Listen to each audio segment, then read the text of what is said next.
ඉරපායනව ඇත්තනම් නියතයි පින්නතුනි. ධර්මයේ හැසිරෙන මිනිස්සු ධර්මයේ විසින්ම රකින්නවා. මිනිස්සු සමහරක් වෙලාවට කියනවා හාමුදුරුවනේ මෙච්චර හොඳට ඉන්න අපි තමයි වෙන්නේ. එහෙම කියනවනේ.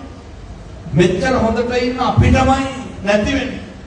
පින්නතුනි මේ ධර්මයේ රකින්න එක කොච්චරද කියනවා නම් සමහර දේවල් අපිට නැති කරනවා. ඇයි? ඊට වඩා හොඳ එකක් හම්බෙන්නේ. සමහර දේවල් අකමැත්තෙන් වේදනාවෙන් හරි ඇදලා විසිකනවා. ඇයි? අපිව රකින්න පිට. ජීවිතය ඇත්තන්ටත් ඇති ගැලවෙච්ච එකක් නේද? ජීවිත අම්මෝ කියලා හිතෙච්ච තැනක් නේද? ඕනතරම් ඒක ප්‍රසාදය හෝ වේවා, ඒක ප්‍රේමය හෝ වේවා, ඒක රැකියාව හෝ වේවා. ප්‍රසාදය ප්‍රේමය කියලා කියන්නේ ගොඩකින් පුළු පාත් කරනවා. ගැලවිලා මේක ආපු අයත් ඉන්නවා.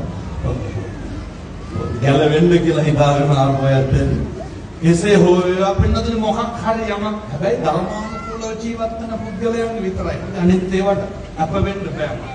එක දෙයකට අප වෙන්නම් ඒ තමයි නත්ති මේ සරණං අඤ්ඤං ධම්මෝ මේ සරණං වරං.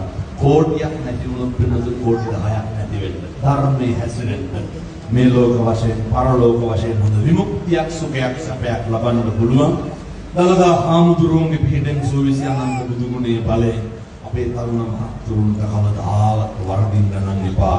ඔය හිත්වල තියෙන අහිංසක බලාපොරොත්තු දවසෙන් දවස සමෘද්ධිමත් වෙන්න ඕන, මල්පල ගෙන්නන්න ඕන.